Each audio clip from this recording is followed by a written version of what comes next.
The critical patriot देखने वाले सब दोस्तों को खुशामदीद, स्वागत। आज मेरे साथ इस्लामाबाद से शरीक गुफ्तगू हैं आपकी जानी पहचानी आरजू काजमी साहबा। थैंक यू आरजू, आपको मुबारक हो कि इस्लामाबाद रीओपन हो गया। और अभी एक टीवी चैनल पे मैं देख रहा था कि उन्होंने बताया कि हाई कोर्ट 12 दिन बंद रही, बस अड्डे 9 दिन बंद रहे, बड़े ट्रक जो सप्लाईज लेके आते थे दूध दही वगैरह की, उनकी एंट्री बैन थी। तो आपका कैसा एक्सपीरियंस रहा ये? बहुत शुक्रिया सर, सबसे पहले तो इनवाइट करने का। सर मेरा भी वैसे ही रहा जैसे सारे इस्लामाबाद वालों का रहा, यानी कि एक दिन तो खैर ऐसा रहा कि मैं चाय भी नहीं पी पाई क्योंकि कोई सप्लाई ही नहीं आई थी, तो दूध भी नहीं मिल रहा था सामने मार्केट में। फ्रेश मिल्क जो हम लोगों को आदत है तो वो भी नहीं आ रहा था, और इसी तरीके से सभी लोग परेशान हुए हैं। और अब इन्होंने कहा है कि जी लॉकडाउन की जो हालत थी वो खत्म कर दी गई है। स्कूल कॉलेज यूनिवर्सिटीज भी 3 दिन बंद थी, ऑफिसेज भी जो है वो फ्राइडे से मुकम्मल बंद कर दिए गए थे, और वर्क फ्रॉम होम की बात भी की जा रही थी। तो सर ये जो 15-20 दिन इस्लामाबाद के लोगों को इन्होंने मुसीबत में डाल के रखा अपनी उस मीटिंग के लिए, जो हुई भी नहीं, बार बार कैंसिल किया गया, और हर बार ईरान की तरफ से ही कैंसिल किया गया, क्योंकि अमेरिका तो हर हर बार कहते थे कि जी चल पड़े। कई बार तो जेडी वेंस का कहा गया जी आज रवाना हो जाएंगे, 2 घंटे बाद रवाना हो जाएंगे, पाकिस्तान के टाइम के हिसाब से 2 बजे रवाना हो जाएंगे। इस तरह की कई चीजें हमारा मीडिया बार बार बता रहा था, लेकिन हुआ कुछ भी नहीं। और साथ ही साथ पाकिस्तान को अब ये भी कहा जा रहा है कि जी अगर जैसे ये नहीं करवा पाए, लेकिन इन्होंने यही कहा था कि दोनों कंट्रीज को लाकर ये इन्होंने डायलॉग ही करवाना था, फैसला तो इन्होंने नहीं करना था। लेकिन उसमें भी पढ़ने की जरूरत इसलिए कई लोग कहते नहीं है कि कोई और कंट्री बीच में नहीं आई, किसी और ने ऑफर नहीं की कि जी आप हमारे यहाँ ये मीटिंग रख लीजिए। ऐसे में पाकिस्तान ने रख तो ली है मीटिंग, लेकिन उसके बाद सर मिला कुछ नहीं। और वही होता है सर, अगर कोई चीज ना चले या नाकामी हो तो फिर उसका क्रेडिट भी लेना चाहिए अगर आप सक्सेस का लेते हैं तो। जी, क्रेडिट या डिस्क्रेडिट जो भी उसको कह लें, वो असल में कहते हैं ना कि success has many fathers and failure is an orphan. अच्छा जी, आपके इल्म में है कि यूएई ने डिमांड की थी कि हमारे आपने जो 3.5 बिलियन डॉलर 3.5 बिलियन डॉलर जो देने हैं वो फौरी तौर पर दें। तो हमारे फॉरेन ऑफिस ने तो कहा नहीं नहीं, ये मामूल की और रूटीन की कार्रवाई है। लेकिन अभी मैं एक आर्टिकल देख रहा था फाइनेंशियल टाइम्स का, जो बरतानिया का एक अच्छा रिप्यूटेबल अखबार है। वो कहते हैं कि इसका ताल्लुक भी हमारी मीडिएशन एफर्ट से था और यूएई को हमारी मीडिएशन एफर्ट पसंद नहीं आई। वो ये कह रहे थे कि इसमें तो न्यूट्रलिटी चाहिए होती है मीडिएशन के लिए, और ये जो सिचुएशन है ना, ये तो ब्लैक एंड वाइट है, इसमें तो आपको खुल के ईरान के खिलाफ बात करनी चाहिए। तो इस वजह से वो नाराज हुए और उस नाराजगी में फिर उन्होंने अपने पैसे मांगे। और उसके साथ ही अभी एक स्टेटमेंट आपने देखी होगी इब्राहिम रजाई साहब की। He is spokes person for national security and foreign policy commission in Iran. उनकी ट्वीट है कि Pakistan is our friend, is our good friend and neighbor, but it is not a suitable intermediary for negotiations and lacks the necessary credibility for mediation। यानी आपकी साख नहीं है यानी mediation करवाने की, सुलह करवाने की, और आपका झुकाव जो है वो अमेरिका की तरफ है। तो यूएई से भी हमारे ताल्लुकात कशीदा हुए, और ये जो ईरान के सीनियर एहलकार हैं वो भी अपनी नाराजगी का एक तरह से इजहार कर रहे हैं। तो फिर हमें क्या मिला इस कोशिश से? सर जैसे आपने भी कहा कि जो अगर हम सक्सेसफुल हो गए होते तो यकीनन ये तमाम लोग ही हमारी तारीफ कर रहे होते और कहते जी पाकिस्तान ने बहुत अच्छा काम किया है। लेकिन जाहिर है कि हम सक्सेसफुल नहीं हुए, लेकिन कम से कम सर हमने कोशिश तो की। अब चाहे हम अमेरिका की तरफ ज्यादा थे, हम अमेरिका के कहने से ही सब कुछ हो रहा था। डोनाल्ड ट्रंप को ही इस वक्त टाइम चाहिए था कि वो इस लड़ाई में से निकलने की कोशिश कर रहे थे, और डोनाल्ड ट्रंप की ही ख्वाहिश थी कि एक तरह की डायलॉग रखा जाए, और पाकिस्तान में उन्होंने रखवाया। अदरवाइज किसी और जगह भी जा सकते थे, लेकिन पाकिस्तान को शायद डोनाल्ड ट्रंप ने ही ये कहा होगा कि जी आप इस किस्म का डायलॉग रख लीजिए, आप क्रेडिट भी ले लीजिएगा कि आपने करवाया है, और साथ ही साथ हम भी आ जाएंगे। ईरान भी शायद आना पसंद करे, क्योंकि ईरान किसी दूसरी कंट्री या दूर की कंट्री में जाने का रिस्क नहीं ले सकते थे ईरान के जो लीडर्स थे, क्योंकि पहले ही उनके ऊपर इतने अटैक हो चुके हैं, कई लोगों को मार डाला गया। ऐसे में वो किसी दूर की जगह जाकर अपने आप को रिस्क में नहीं डाल सकते थे। तो पाकिस्तान ने जो किया वो अमेरिका के कहने से किया, ईरान को खैर उन्होंने शामिल कर लिया। ये और बात है कि कामयाबी नहीं हुई। पहला जो राउंड था उसमें ही दोनों कंट्रीज ने एक दूसरे को कम्प्लीटली रिजेक्ट कर दिया था एक तरह से। उन्होंने कहा था नहीं हम इनकी कोई बात नहीं मानेंगे, और यही ईरान ने भी कहा था, और अमेरिका का भी इसी तरह का जो है वो जाते जाते जेडी वंस यही कह के गए थे कि जी हमने ईरान को बता दिया है, वो माने या ना माने वो बाद में पता लगेगा। लेकिन सर अगर वही बात है कि अगर सक्सेसफुल हो गए होते और इनकी कोई एक आध कंडीशन दोनों ने एक दूसरे की मान ली होती तो शायद पाकिस्तान की तारीफ हो रही होती। पाकिस्तान से गलती ये हुई है कि एक तो ये अमेरिका की साइड पे बहुत ज्यादा थे, और ईरान को भी पता था कि क्या हो रहा है। उसी के साथ इन्होंने पहले से ही, जो हमारे यहाँ एक तरीका है ना कि अभी आपको कोई सक्सेस मिली होती नहीं है, आप ढोल पहले बजा लेते हैं, तो इन्होंने कहना शुरू कर दिया कि जी अब तो नोबेल पीस प्राइज जो है वो शहबाज शरीफ साहब को मिलेगा। शहबाज शरीफ ने कहा कि वो तो फील्ड मार्शल को मिलेगा। ट्रम्प हैरान परेशान के मैं किधर गया इस सारे बीच में, इसलिए कि वो तो नोबेल पीस प्राइज तो वो लेने में काफी इंटरेस्टेड थे। तो यहाँ पर पहले से सर मुबारकबादियां चल पड़ी थी, और उसके बाद सेकंड राउंड ये करवा ही नहीं पाए। 2-3 बार अटेम्प्ट किए गए, कभी ईरान गए, कभी ईरान से कोई यहाँ आया, लेकिन नहीं कामयाबी हुई। तो जब नाकामी हो जाती है तो फिर लोग बात करते हैं। जब नाकामी हो जाती है आप किसी काम को करने में, आप सक्सेसफुल नहीं होते, तब डेफिनेटली लोग जो हैं फिर यही बात करते हैं जो इस वक्त यूएई और बाकी चाहे ईरान के लोग कर रहे हो, चाहे अब सब जगह पे। जाहिर अब हमें इसके लिए भी तैयार रहना चाहिए कि अब हमें लोग क्रिटिसाइज करेंगे और कहेंगे कि हम नहीं कर पाए, और हम बड़े वाज़ेह तौर पे सर बड़े प्रोमिनेंट तरीके से हम अमेरिका की तरफ थे। तो ऐसे में जो है वो कैसे कोई ये समझे कि हम दोनों के साथ एक ही जैसे हैं, हम न्यूट्रल हैं। हम हरगिज न्यूट्रल नहीं थे। नहीं आरजू, अगर हम अमेरिका की तरफ झुकाव रखते थे तो हमारे डिफेंस मिनिस्टर ख्वाजा आसिफ ने 9 अप्रैल को इतना सख्त ट्वीट किया जिस पे इसराइल ने भी एहतजाज किया, अमेरिकन ने भी जो है अपनी नाराजगी का इजहार किया। उन्होंने इसराइल को कहा कि ये ईवल है और कर्स फॉर ह्यूमैनिटी है। ये ट्वीट उन्होंने किया जबकि चंद घंटे बाद अमेरिकन वाइस प्रेसिडेंट इस्लामाबाद आ रहे थे। तो इतना सख्त ट्वीट उन्होंने किया, और फिर जो है यहां तक भी कहा कि I hope and pray people who created this cancerous state on Palestinian land to get rid of European Jews burn in hell। तो फिर जब प्रेशर पड़ा तो उन्होंने ये ट्वीट डिलीट भी कर दी। तो ये क्या सिग्नल हम दे रहे थे? सर ये तो सबसे पहले तो अगर उन्होंने ये लिखा था और वो ऐसे ही समझते हैं, जो कि मेरे ख्याल से गलत था, क्योंकि आप किसी भी कंट्री के बारे में, चाहे वो इसराइल हो या कोई यहूदियों किसी रिलीजन के बारे में, आप ऐसा कैसे बोल सकते हैं? जबकि जो डेलीगेशन पहुंचा था उनमें से 2 लोग तो ट्रम्प के बड़े नजदीकी और दामाद और कौन थे, वो तो ऑलरेडी उसी रिलीजन को फॉलो करते हैं। तो सबसे पहले तो इन्होंने ट्वीट ही गलत लगाई थी, इनको ऐसे लगाना ही नहीं चाहिए था। अब वो बेचारे करें क्या, उनसे कोई पूछगछ ही नहीं रहा था। वो डिफेंस मिनिस्टर भी सिर्फ नाम के हैं। आप तो खुद जानते हैं कि यहाँ पे डिफेंस मीटिंग में डिफेंस मिनिस्टर को नहीं बुलाया जाता। कोई एक फोटो मुझे दिखा दें कि डिफेंस की मीटिंग हो रही है और वहां पर फौजी बैठे हैं और एजेंसी के लोग बैठे हैं और वहां पे ये डिफेंस मिनिस्टर भी बैठे हैं। ये कभी बैठे हुए आपको कोई भी डिफेंस मिनिस्टर पाकिस्तान में नहीं दिखाई देता। ये कोई राजनाथ सिंह साहब या कोई और कंट्री के डिफेंस मिनिस्टर थोड़ी है जिनसे पूछकर पता किया जाता है कि सर किस तरीके से डिफेंस को लेकर चलना है, कहां पर अटैक करना है, कहां पर नहीं करना है, या क्या कुछ होगा। इनको तो सिर्फ एक टाइटल मिल जाता है। तो सर अब वो बेचारे ट्वीट्स भी ना लगाए, वो बेचारे बैठ के ट्वीट्स ही लगाते रहते हैं। लेकिन अगर इतना ही उन्होंने ट्वीट लगा दी थी तो थोड़ा हौसला दिखाते और ट्वीट को डिलीट ना करते कि हाँ जी मैंने लगाई है, मेरा यही पॉइंट ऑफ व्यू है। सही है गलत है वो एक अलग बात है, कई लोगों को सही लग रहा होगा, कईयों को गलत लग रहा होगा, लेकिन मैंने ये लगाया है। या फिर वो ये लगाते कि जी नहीं पहले मैं ऐसा सोचता था, अब मैं ऐसा नहीं सोचता हूँ, मेरी सोच बदल गई है।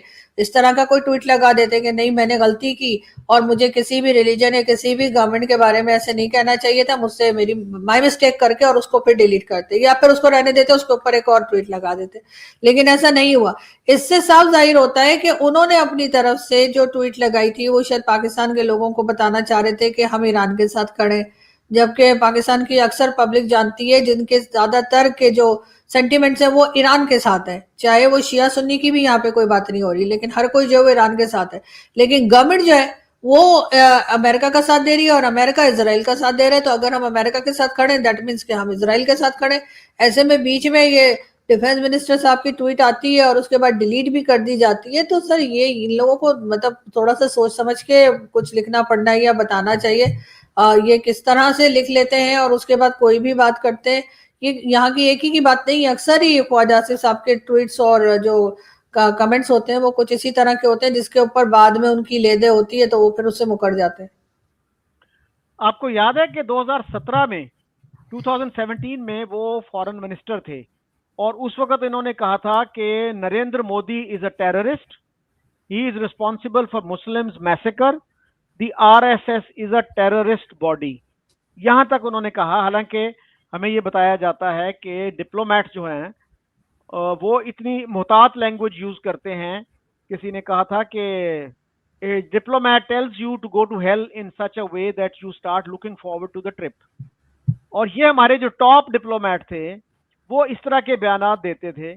अब अगर इंडियन को इनको ये कह देता, और उस वक्त प्राइम मिनिस्टर थे हमारे नवाज शरीफ साहब, कि भाई आपके प्राइम मिनिस्टर तो एक वक्त ऐसा था जब कन्विक्ट हुए थे टेररिज्म के लिए, उनको हाईजैकर करार दे दिया गया था, तो आप क्या बात कर रहे हैं। और हैरत ये भी होती है कि मियां नवाज शरीफ जो जिनके बारे में मशहूर है कि वो इंडिया के साथ अच्छे ताल्लुकात चाहते हैं, वो भी अपने फॉरेन मिनिस्टर को नहीं समझा सके कि भाई इस तरह के बयानात नहीं देने चाहिए आपको। सर यहाँ पर जो कुछ स्टेटमेंट्स आती हैं और उसके बाद हटाई जाती हैं, या फिर अगर कोई कुछ नहीं बोलता जैसे नवाज शरीफ साहब या कोई, तो जाहिर है कि वो कहीं ना कहीं पे उनको एजेंसीज का या कह लीजिए कि मिलिट्री एस्टेब्लिशमेंट का डंडा होता है, जिसकी वजह से ये नहीं बोल पाते। क्योंकि इनके लिए तो यही सूट करता है ना कि थोड़ी सी लड़ाई, थोड़ा सा झगड़ा जो है वो भारत के साथ बना के रखें, वरना तो फिर वही हो जाएगा कि भाई आप किस लिए इतना असला बना ले रहे हैं, या क्यों इतना डिफेंस बजट पे लगा रहे हैं, या क्या कर रहे हैं। अभी उन्होंने जो है कहा, क्या जो आजकल इंफॉर्मेशन मिनिस्टर साहब हैं, उनका स्टेटमेंट में देख रही थी कल परसों, वो बात कर रहे थे कि जी अब हम बचे हुए हैं क्योंकि हमारे फील्ड मार्शल साहब बड़े एक्टिव हैं, और हम बचे हुए हैं क्योंकि हमारी फौज बहुत एक्टिव। मैंने कहा बहुत अच्छी बात है, ऐसा ही होना चाहिए। फौज का काम यही है कि आपके मुल्क को बचा के रखें, आपकी हिफाजत करें। फौज का काम ये नहीं है कि आपकी इकोनॉमी में जाके बैठ जाएं और आपकी फॉरेन पॉलिसी को बताना शुरू कर दें, या कोई अगर बाहर से आता है प्राइम मिनिस्टर या फॉरेन मिनिस्टर या कोई भी, तो उससे जाके मुलाकात करें। ये फौज के सरबराह का काम बिल्कुल नहीं होता, लेकिन अनफॉर्चुनेटली यहाँ पर वही करते हैं। इससे साफ पता लगता है कि मुल्क को कौन चला रहा है। ऐसे तो वो अब्दुल बासित साहब जो हैं, जो हाई कमिश्नर रहे हैं सर भारत में, उनका भी स्टेटमेंट अजीब गरीब था। आपने कुछ अर्से पहले यकीनन आपने कवर भी किया होगा, जिसमें वो कह रहे थे कि जी अगर अमेरिका ने हमारे ऊपर अटैक किया तो हम भारत पे अटैक कर देंगे।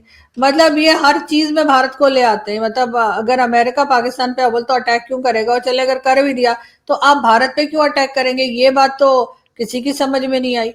तो ये एक इनकी जनरेशन को, मेरा ख्याल है बल्कि हमारी जनरेशन को भी एक तरीके से यही पढ़ाया सिखाया गया है कि जी भारत हमारा दुश्मन है, तो हम हर चीज में वहीं पे पहुंच जाते हैं, चाहे उनका कोई लेना ना देना। लेकिन यही चीज इस वक्त भी बताई जा रही, बार बार कहा जा रहा है कि जी पहलगाम का जो टेरर अटैक था, जिसपे कि पाकिस्तान को जो है ना सिर्फ ये कि अफसोस का इस वक्त भी मैसेज करना चाहिए था, 1 साल बाद भी, कि जी वो जो हादसा हुआ था या वो जो अटैक हुआ था वो बहुत अफसोसनाक था, और कोशिश करनी चाहिए कि इस किस्म के जो अटैक्स हैं उनको रोका जा सके। और पाकिस्तान हर तरह से भारत का साथ देने के लिए तैयार है। चाहे मतलब एक स्टेटमेंट के तौर पे इनको ऐसी कोई बात करनी चाहिए थी, उसके बजाय हमारे यहाँ क्या चल रहा है, ओ जी एक तरह से फिर वही कुछ करने वाला है भारत का की गवर्नमेंट, और फिर पाकिस्तान पे इल्जाम लगा देंगे क्योंकि उनके इलेक्शन हो रहे हैं। अरे इनके तो पूरे साल इलेक्शन होते हैं, मैंने तो कभी उनको खाली बैठे देखा ही नहीं। तो क्या पूरा वक्त ये अटैक ही होते रहते हैं क्या वहां पर, या सिर्फ कुछ ही टाइम पर ऐसे देखा गया है? ये हमारे यहाँ जो है ना सर, हम कभी कोशिश नहीं की हमने भारत के साथ बनाने की, कभी कोशिश नहीं की कि थोड़े से टर्म्स हमारे बेहतर हो जाए। ये उठकर कह देंगे कि उनके प्राइम मिनिस्टर को कि जी नरेंद्र मोदी जी जो है वो तो टेररिस्ट है। उससे पहले क्या कांग्रेस की हुकूमत में बहुत लड्डू बांटे जा रहे थे? कांग्रेस की हुकूमत को ना इंदिरा गांधी पसंद थी ना राजीव गांधी पसंद थे, उन सबको भी हम यही कुछ कहा करते थे। और मजेदार बात यह कि जो टेररिस्ट होते हैं, चाहे वो हाफिज सईद हो, चाहे वो मसूद अजहर हो, चाहे वो सामा बिन लादेन हो, उसको हमारे यहाँ के फॉर्मर प्राइम मिनिस्टर और प्राइम मिनिस्टर उठ के शहीद बताते हैं। उनको हमारे यहाँ जो है वो जो डिक्टेटर रहे यानी मुशर्रफ, उन्होंने कहा वो तो हमारे हीरो हैं। तो हम जो टेररिस्ट होते हैं, जो असल में टेररिस्ट होते हैं, जिनको के डेजिग्नेटेड टेररिस्ट होते हैं यूएन के, उनको तो हम अपने यहाँ के पाकिस्तान का हीरो बताते हैं। और दूसरे के प्राइम मिनिस्टर को या उन लोगों को जो दूसरी कंट्री में, उनको हम टेररिस्ट बताते हैं। ये अजीब सी सर यहाँ पे खिचड़ी बनती है। और ये नहीं, इनको अब ये समझ नहीं आती कि अब पब्लिक जो है और तरक्की हो गई है। अब हर कोई इंटरनेट पढ़ रहा है, देख रहा है, अपने आप को अपडेट कर रहा है। उससे कोई फर्क नहीं पड़ता कि वो किस जनरेशन का है। हर जनरेशन के लोग अपने आप को अपडेट कर रहे हैं। अगर उन्हें पढ़ने की आदत है तो वो करेंगे। लेकिन ये अभी भी वही चूरन बेच रहे हैं इनका, जो बिक ही नहीं रहा। आपने पहलगाम का तस्करा किया, तो हमारे इंफॉर्मेशन मिनिस्टर ने पहलगाम की एनिवर्सरी पे ये कहा कि जी उसकी एफआईआर 10 मिनट के अंदर अंदर दर्ज हो गई थी, और इसका मतलब है कि ये एक फॉल्स फ्लैग ऑपरेशन था। अच्छा, मैंने बड़ा ढूंढा, वो एफआईआर जो है वो मुझे तो नहीं मिली। देखना पड़ेगा कि उसमें है क्या, और वो वाकई कितनी देर बाद रजिस्टर हो गई थी। तो पहले मुझे याद पड़ता कि कहीं मैंने इमेज उसका देखा, लेकिन अब नहीं मिली वो। लेकिन अगर इंडिया ने एक साजिश के तहत ये पहलगाम किया, वाकई में फॉल्स फ्लैग ऑपरेशन था, तो फिर उनको इस बात को भी सोचना चाहिए था कि भाई ये एफआईआर जो है ना हमें 1 घंटे बाद करानी चाहिए, ताकि पाकिस्तान को ये मौका ना मिले कि वो ये कहे कि ये तो जनाब पहले से तैयार की हुई थी।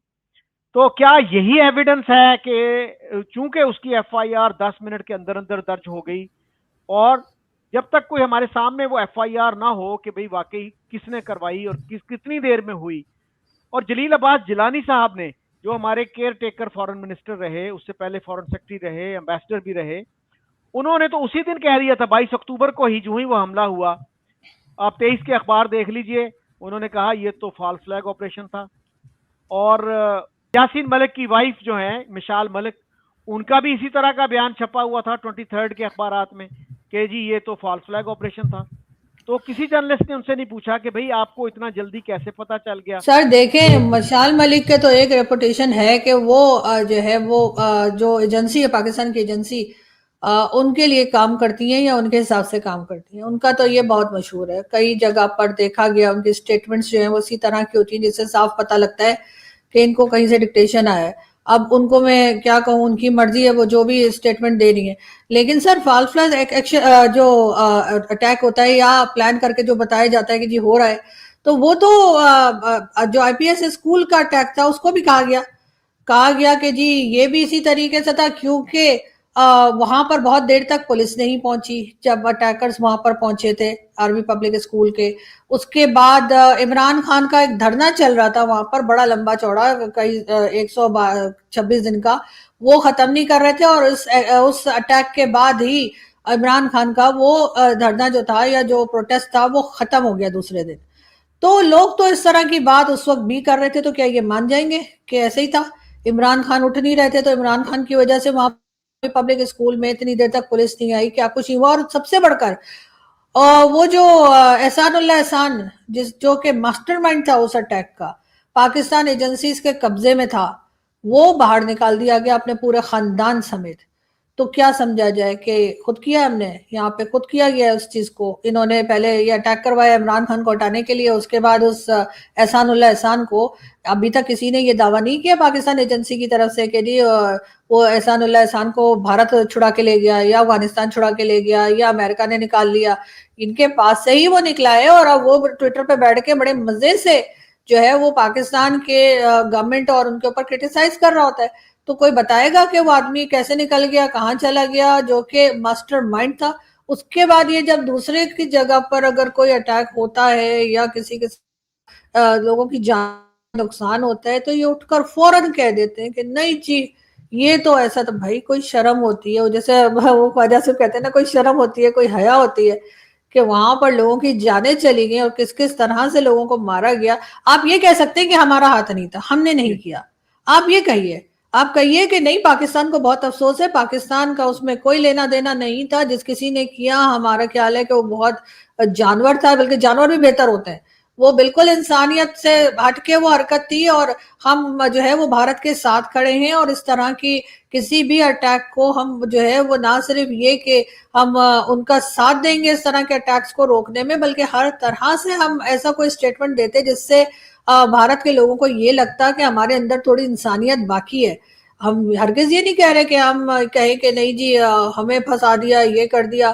कह दीजिए कि नहीं जी अब हमें तो बहुत अफसोस है और ऐसा नहीं होना चाहिए, लेकिन हम उठकर कहते हैं नहीं जी नहीं सर, ये तो वही चोर की दाढ़ी में तिनका वाली बात आ जाती है कि ये जिस तरह की स्टेटमेंट देते हैं उससे जिन लोगों को नहीं भी शक है उनको भी डाउट होने लगता है कि पता नहीं क्या बोल रहे हैं।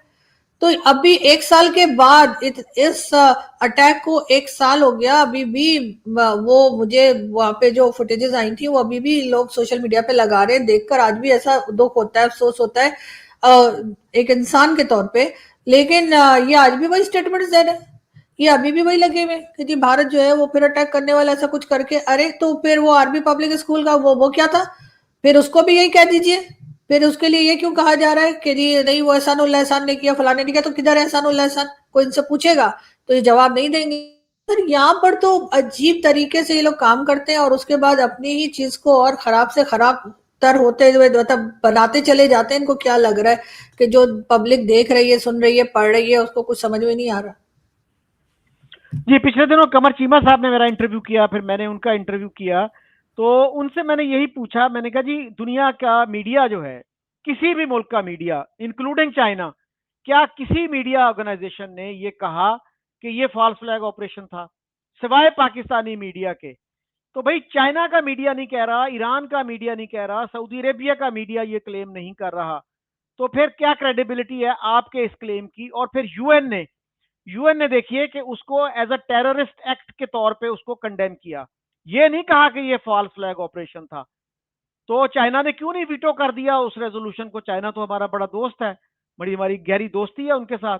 और हाफिज सईद का आपने तस्करा किया कि हाफिज सईद साहब जो है ना 99 में उन्होंने बयान दिया था कि आज मैं भारत के टूट जाने का ऐलान करता हूं, हम उस वक्त तक चैन से नहीं बैठेंगे जब तक पूरा भारत पाकिस्तान में शामिल नहीं हो जाता। और ये वही साहब हैं जिन्होंने उसामा बिन लादेन की गायबाना नमाज जनाजा लाहौर में और श्रीनगर में, आपके इल्म में होगा कि इनकी जो नमाज जनाजा है बिन लादेन की, वो सैयद अली गिलानी ने पढ़ाई थी। और वो फिका हनफी से ताल्लुक रखते थे और फिका हनफी में इसकी इजाजत नहीं है गायबाना नमाज जनाजा की, इसके बावजूद उन्होंने पढ़ाई। तो जाहिर है कि वो इनको पसंद करते होंगे तो तभी उन्होंने पढ़ाई ना, वरना इस अरसे में कितने मुसलमान लीडर जो हैं फौत हुए हैं। पाकिस्तान के एक प्रेसिडेंट थे फारूक लगारी, वो फौत हुए, उनकी नमाज जनाजा नहीं उन्होंने पढ़ाई, लेकिन उसामा बिन लादेन की गायबाना नमाज जनाजा उन्होंने पढ़ाई। तो इससे क्या क्या साबित होता है, क्या क्या मैसेज जाता है बाकी दुनिया को? सर यही मैसेज जाता है कि इस तरह के लोगों को हम सपोर्ट करते हैं। अभी भी आप बहुत माजरत के साथ सर हाफिज सईद को साहब तो ना कहा करें आप। तो सर ये इन लोगों को तो सर हम साहब कहते हैं और जिनको साहब कहना चाहिए उनके सीधे सीधे नाम लिए जाते हैं पाकिस्तान में। तो सर इससे साफ पता तो यही लगता है कि अगर हाफिज सईद की तारीफ की जा रही है या उसामा बिन लादेन को इमरान खान ने भी शहीद का करार दे दिया था और भी कई लोगों ने सर, 11 साल हमने 10-11 साल हमने छुपा कर भी रखा। हालांकि अमेरिकन एजेंसीज जो हैं वो बहुत स्मार्ट समझी जाती हैं और मुझे हैरत है कि उनको 11 साल तक पता कैसे नहीं लगा कि उसामा बिन लादेन यहाँ पर था। लेकिन सर ये हमारा माइंडसेट बताती है ना। हमने कभी जो है डॉक्टर अब्दुल सलाम के बारे में बात की है क्या? कभी हमने उनको कभी कहा कि वो हमारे हीरो हैं, वो हमारे नेशनल हीरो हैं, उनके लिए जो है हमने कभी कहा तारीफें की हो या उनके लिए हमने कभी टीवी शोज किए हो या कभी बैनर लगाया हो उनका उनका कोई फोटो आपने कहीं आते जाते देखा हो या ये बात की गई हो कि जिनकी वजह से हम बहुत पाकिस्तान का नाम बड़ा रोशन हुआ है? नहीं, ऐसी कोई बात हम नहीं करते इन लोगों के लिए। और इसी तरीके से आदेशर कावस जी जो हमारे जर्नलिस्ट थे उनके लिए हम उनका नाम नहीं लेते। हम और किसी अपने साइंटिस्ट का या किसी टीचर का या किसी और बड़े जर्नलिस्ट का, बड़े जर्नलिस्ट वो नहीं सर जो टीवी पे नजर आते हैं, मेरे ख्याल है सबसे बेकार जर्नलिस्ट हमारे वही हैं जो टीवी पे नजर आते हैं।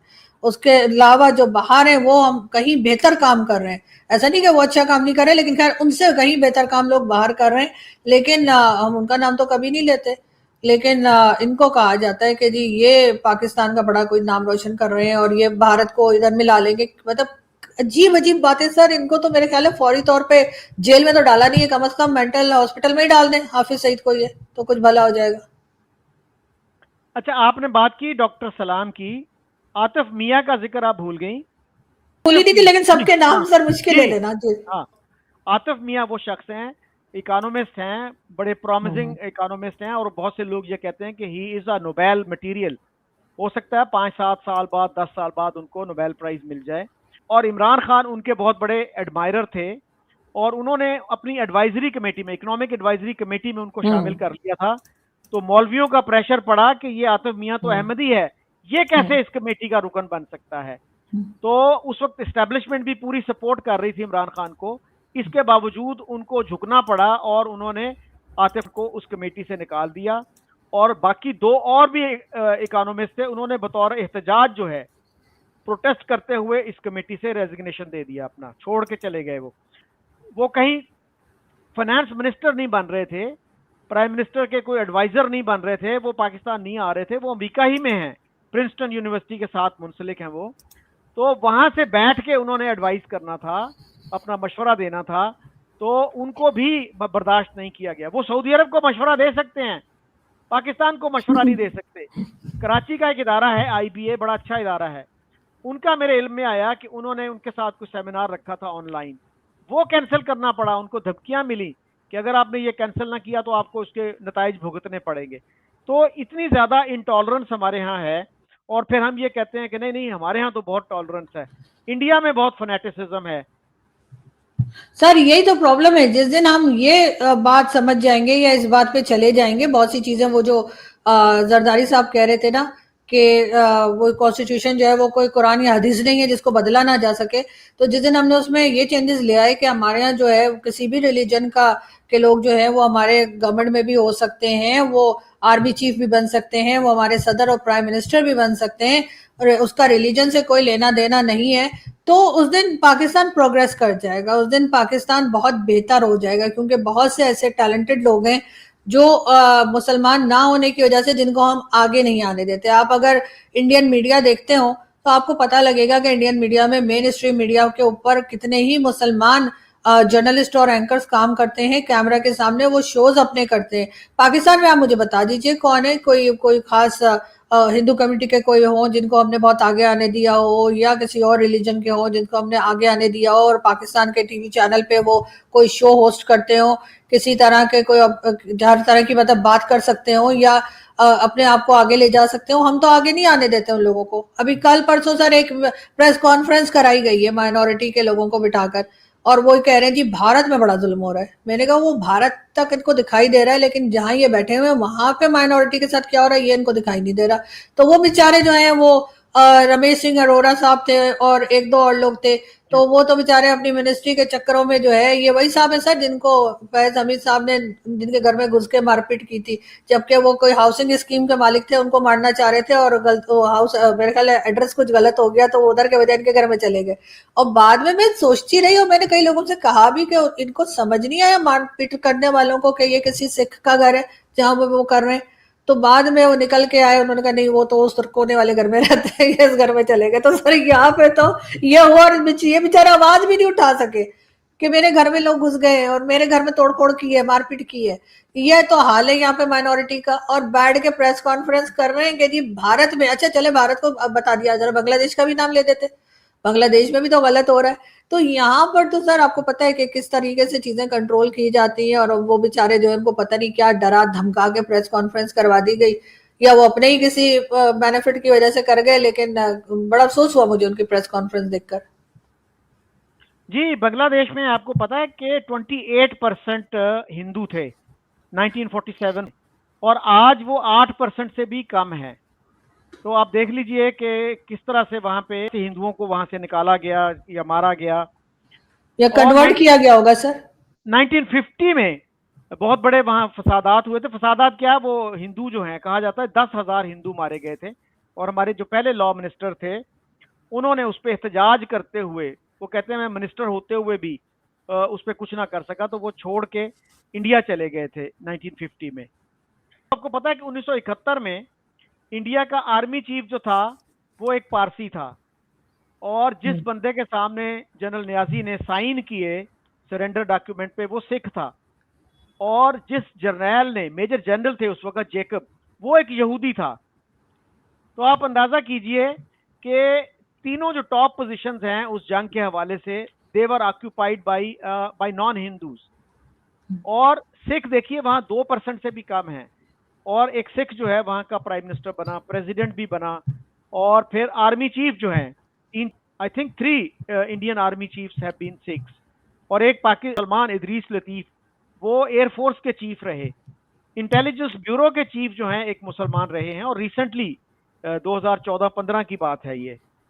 तो हमारे यहाँ जो है ये सेल्फ राइचियसनेस इतनी ज़्यादा क्यों है कि जी हम जो है, हमारे यहाँ तो किसी अकलियत की नक्सीर भी नहीं फूटती, और इंडिया में उनका कत्लेआम हो रहा है। ये एक्सटेंडेड नैरेटिव है हमारा। सर ये तो मतलब एक तरह का कह लीजिए कि हमारी यहाँ ये बात की जाती है क्योंकि हमें पता है कि हमारे लोग सुनेंगे। हालांकि अब वो सुनने वाले लोगों की तादाद कम हो गई है, लेकिन फिर भी हमें लगता है कि लोग सुनेंगे। हम बार बार कहा जाता है कि जी हिंदुस्तान को जो है वो एक तरीके का कह लीजिए हिंदू नेशन बनती चली जा रही है, और वहां पे हिंदुत्व और पता नहीं क्या क्या हम बोलते हैं कि जी ऐसा हो रहा है वैसा हो रहा है। लेकिन हमें ये बोलने का राइट नहीं है। अगर उन लोगों को नहीं पसंद और वो चाहते हैं कि उनकी कंट्री जिस तरीके से चले, तो वहां पे लोग मौजूद है बात करने के लिए। हमने तो रिलीजन के नाम पे पूरा मुल्क बना डाला, लेकिन हमें उस पर कोई एतराज नहीं है कि जी हमने जो है वो सर तन से जुदा और इस तरह के नारे भी लगाए। और उसके बाद ना सिर्फ ये कि अगर हमारी कंट्री टूट गई है, अभी कई लोग कहते हैं कि जी 71 में पाकिस्तान टूट गया, तो हम उस पर भी बड़ा प्राउड फील करते हैं कि हाँ जी टूट गया, लेकिन हमने एक और इस्लामिक नेशन बना दी। मतलब ये कौन सा तरीका है बात करने का कि आप कह रहे हैं कि हाँ हमारी कंट्री टूट गई लेकिन हमसे चली नहीं, हमारी कंट्री 71 में ही टूट गई, लेकिन हाँ उससे एक और हमने इस्लामिक नेशन बना दी। तो अगर अगर अब पाकिस्तान और टूटा तो पाकिस्तान में से और इस्लामिक नेशन निकलती चली आएंगी, तो भाई फिर आपको मतलब मिला क्या? आपको कुछ भी नहीं। आज भी आप वही रोना धोना कर रहे हैं, कभी कहते हैं फूड शॉर्टेज है, कभी कहते हैं वाटर शॉर्टेज है, कभी कहते हैं भारत ने पानी बंद कर दिया, कभी क्या कर दिया। लेकिन अगर भारत के लोग अपने हिसाब से कुछ रहना चाहते हैं या अपनी अपनी कंट्री को एक हिंदू कंट्री बनाना चाहते हैं, तो उसमें हमें बहुत एतराज है। भाई वहां के लोग मौजूद हैं, वहां पे सर 1.5 अरब लोग रहते हैं, उनकी मर्जी है वो अपनी कंट्री को कुछ भी बनाए, वो हिंदू राष्ट्र बनाए या वो जिस तरह से रह रहे हैं सेक्युलर तरीके से वैसे ही रहते रहे। लेकिन हमें दूसरे के मामलात में टांग अड़ाने की बहुत आदत है। जिस दिन हमने सिर्फ अपने मामलात देखने शुरू कर दिए और दूसरे के मामलात में टांग नहीं अड़ाई, शायद हमारा कुछ भला हो जाएगा। लेकिन वो हमारी आदत बनी हुई है, हम इधर उधर ज्यादा देखते हैं, अपने घर की तरफ कम देखते हैं। वैसे तो इस इशू पे आपको पता है, एजाज चौधरी जो हमारे फॉर्मर फॉरेन सेक्रेटरी हैं, उन्होंने कहा था एक दफा इंटरव्यू में कि हमें इंडिया के किसी भी नजरिए पे, किसी आइडियोलॉजी पे अटैक नहीं करना चाहिए, वरना वो हमारे नजरिए पे अटैक करेंगे। वो हम्म। यही बात कर रहे थे कि हम हिंदुत्व पे अटैक करते हैं तो वो हम्म। हमारे टू नेशन थ्योरी पे फिर अटैक करेंगे। तो इसलिए इसमें हमें नहीं पढ़ना चाहिए, हमें सिर्फ और इंडिया पाकिस्तान के जो रिलेशन है ना उस पर बात करनी चाहिए। बिल्कुल, लेकिन सर हमारे यहाँ ना हमने हिंदुत्व के बारे में पढ़ा है, ना हमने आरएसएस के बारे में पढ़ा है, ना हमने और जिन चीजों पे हम एतराज करते रहते हैं ना हमने उस बारे में पढ़ा है। अब पहले का जमाना और था, अब तो बड़ा आसान है, गूगल कीजिए और पढ़ लीजिए निकाल करके क्या है, बजाय इसके हर एक को ये कह देना जी ये तो आरएसएस के हैं, ये तो फलाने, ये तो धमाके, और हमें कुछ नहीं पता कि उसमें क्या लिखा हुआ है, वो असल में है क्या जिसके बारे में हम बात कर रहे हैं। बस हम सिर्फ एक हमने चूरन बेचना होता है, वो हम लगे रहते हैं कि नहीं नहीं जी वो तो बहुत इंतहा पसंद है। तो हमारे यहाँ टीएलपी क्या है, हमारे यहाँ ये जो बाकी ऑर्गेनाइजेशन यहाँ पे बैठी हुई हैं उसका उसके बारे में तो हम कभी बात नहीं करते। उनको तो हम कहते हैं नहीं नहीं जी वो तो रिलीजन का बहुत कह लीजिए कि काम कर रहे हैं, रिलीजन की बड़ी खिदमत कर रहे हैं, तो वो भी अपने रिलीजन की फिर खिदमत कर रहे हैं, फिर ये समझे उनका जो रिलीजन है। लेकिन अफसोस की बात यह है कि हम किसी चीज को पढ़ने की कोशिश नहीं करते। हम अगर बुक्स नहीं ले सकते तो हम उसे ऑनलाइन तो कई चीजों को निकाल के उसकी उसका कह लीजिए डिटेल तो पढ़ ही सकते हैं ना, मोटी मोटी के क्या है, वजह इसके बाद शुरू हो जाते हैं आरएसएस को लेकर, तो कभी हिंदुत्व को लेकर, तो कभी क्या करके, तो वो ये वाली नफरत जो है ना हमारे अंदर से निकल नहीं पा रही। अच्छा, पिछले दिनों जो चीमा साहब का मैंने इंटरव्यू किया ना, अभी जिक्र किया जिसका मैंने, वो कह रहे थे देखिए इंडिया जो है ना बड़ा हॉस्टाइल है, वहां पे बीएलए के जो लोग हैं उनको टीवी पे बिठा के लोग उनसे बातें करवाते हैं पाकिस्तान के खिलाफ। तो क्या हमारे यहाँ ये नहीं होता? पन्नू जो है, हम्म। वो सिक्स जो है, सिक्स फॉर हम्म। जस्टिस जिसने ऑर्गेनाइजेशन बनाई है हम्म। अमेरिका में, वो हमारे टीवी चैनल पे नहीं आया? जियो सर पे कल उसको आया हुआ था, कल था, कल मैं भी आपकी बात जैसा कह रहे थे, कल रात को ARY पे भी आ रहा था, जियो पर भी आ रहा था, धमकियां दे रहा था खड़ा होके भारत की गवर्नमेंट को भी, भारत के लोगों को भी, और कह रहा था ये कर दूंगा वो कर दूंगा, पता नहीं क्या क्या। और वो कोई 8 से 12 मिनट की उसकी थी जो वीडियो थी, वो ARY ने भी चलाई है और जियो टीवी जो बड़े टॉप के समझे जाते हैं इन्होंने चलाई है। और उसके बाद ये कुल्लम खुल्ला कहते हैं कि जी हम खालिस्तान को सपोर्ट करते हैं। तो अगर आप खालिस्तान को सपोर्ट करते हैं तो भारत के लोग बलूचिस्तान को सपोर्ट करते हैं, तो इतनी मिर्ची क्यों लगती है? इसलिए कि आप जैसा करेंगे वैसा ही आपको रिस्पॉन्स मिलेगा। अगर आप खालिस्तान करना बंद कर दें तो हो सकता है वो भी बलूचिस्तान करना बंद कर दें, लेकिन ऐसा नहीं होता। जैसे ही ये खालिस्तान कहते हैं उधर से वोट के बलूचिस्तान कह देते हैं, और उसके बाद ये कहते हैं देखो जी हमारी कंट्री को तोड़ रहे हैं, ऐसा करे। आप भी तो कर रहे। और खालिस्तान अगर बना, जो कि मुझे तो नहीं लगता कि कभी बन पाएगा, तो इनको ये नहीं पता कि वो लाहौर तक आएंगे। जैसे ये टीटीपी वाले कहते हैं ना कि जी हमने तो पता नहीं कहाँ तक इस्लामाबाद की जो मारगला हिल्स है वहां तक वो कहते हैं कि हमारा एरिया है। तो ऐसे ही ऐसा नहीं है कि खालिस्तान सिर्फ वहां भारत में ही रह जाएगा, खालिस्तान यहाँ लाहौर और पंजाब पूरा कवर करेगा। फिर ये क्या करेंगे? तो ये सर अजीब किस्म के लोग हैं, ये आगे का सोचते नहीं है कि क्या बोल रहे हैं और क्या कर रहे हैं, और उसके बाद गलत तरह के लोगों को। मुझे तो कल बड़ा गुस्सा चढ़ा पन्नू को टीवी पे देख के, मैंने कहा ये क्या हरकत इन्होंने की है। लेकिन ये इससे पहले भी कर चुके हैं, ऑपरेशन सिंदूर के वक्त भी पन्नू का इंटरव्यू चल रहे थे। ये तो ऐसे ही सर, हमारे तो एहसान उल्ला एहसान और सैयद सलाउद्दीन का इंटरव्यू भी आ चुका है, आपको याद होगा। ये सलीम साफी साहब ने एहसान उल्ला एहसान का इंटरव्यू नहीं, वो टेररिस्ट जिसने आईपीएस बच्चों पे अटैक किया था, उसका इंटरव्यू उन्होंने जियो टीवी के लिए बनाया था। और इसी तरीके से सैयद सलाउद्दीन, ये भी टेररिस्ट जो है, उसका इंटरव्यू भी जो है वो टीवी चैनल के लिए बना था। तो हमारे यहाँ तो कुछ अजीब ही है, दुनिया में लोग जो हैं वो ऐसी पर्सनालिटीज को टीवी पे लाते हैं जिनसे कि लोग थोड़ा सीख सके, लोगों को कोई अच्छा लगे, कोई पॉजिटिव। हमारे यहाँ जो है इस तरह के गुंडे और टेररिस्ट और इस तरह के लोगों को लाकर इंटरव्यू उनके बनाए जाते हैं। मतलब क्या पूछते होंगे, मुझे तो समझ नहीं आती। मतलब इनसे सवाल क्या हो सकता है इनके साथ कि आपका कहीं जाके कहाँ जाके फटने का प्रोग्राम है? मतलब क्या पूछते होंगे ये लोग, मुझे तो ये समझ नहीं आ रही कि इन जैसे लोगों से क्या सवाल किया जाता होगा। लेकिन 12 इंटरव्यूज बने, और सलीम साफी साहब का शो तो रोक दिया गया, उसका प्रोमो वगैरह आ रहा था, और उसके बाद रोका गया जब लोगों ने शोर मचाया कि भाई ये क्या कर रहे हो, एहसानुल्लाह एहसान का इंटरव्यू कौन चलाता है। और यही हाल है उसका। तो खैर मेरे ख्याल ऑन एयर भी कर दिया था सैयद सलाउद्दीन का, उसके तो क्लिप बड़ी आसानी से आपको मिल जाएंगे सोशल मीडिया पर। और ये भी मैंने सुना है कि सैयद सलाहुद्दीन का एक या दो बेटे जो थे वो वहां पे गवर्नमेंट की जॉब भी करते रहे हैं। और अब एम्बेसडर अब्दुल बासित का भी आपको पता होगा, उन्होंने भी यहाँ तक कहा है कि पता नहीं हमारे लोग जो हैं खालिस्तान खालिस्तान क्यों करते हैं, इस तहरीक की कामयाबी का कोई चांस नहीं है। और पिछले दिनों आपके इल्म में है कि आशा भोसले जो बहुत मशहूर सिंगर थी, उनकी डेथ हुई। और उस पे जो है कुछ टीवी चैनल्स को, खासतौर पे जियो को, ये रिपोर्ट्स आई हैं कि उनको नोटिस दिया गया कि आपने उनके गानों के वो जो है टुकड़े क्यों सुनाए लोगों को, और उनको नोटिस मिल गया कि इंडियन कंटेंट आपने क्यों चलाया। अच्छा, जब कोई वहां पे बोलता है गवर्नमेंट के खिलाफ, नरेंद्र मोदी के खिलाफ, उसके क्लिप्स जब चलाए जाते हैं जियो पे या दूसरे चैनल्स पे, तो क्या उस पे भी नोटिस मिलता है पैमरा की तरफ से? नहीं सर, मुझे नहीं लगता उस पर कोई नोटिस मिलता है। बहुत अफसोसनाक बात है, इसलिए कि आशा भोसले जी जो है वो पूरा पाकिस्तान उन्हें बहुत रिस्पेक्ट करता है, बहुत जबरदस्त सिंगर थी, और उनके गाने हमेशा से सुने जाते हैं, और बहुत पाकिस्तान के लिए अच्छे अल्फाज इस्तेमाल किया करती थी वो।